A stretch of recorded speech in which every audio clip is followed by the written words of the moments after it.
Hello everyone, this is Minh. Today video I would like to show you how to hide or show your desktop icon on your screen in Windows 11. Okay, let's start. Okay, currently you can see my desktop is so clean. Okay, if I go to Explorer, Desktop, I have a bunch of different icons up here. So how we can hide or we show it?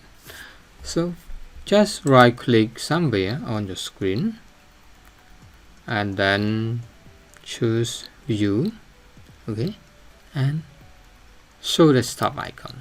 So you can see a bunch of new icon up here, and to hide it just right click view and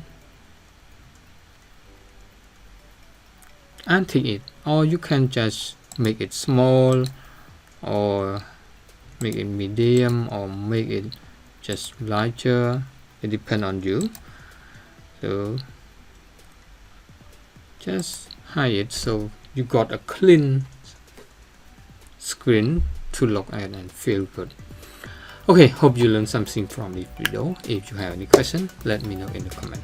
See you in the video.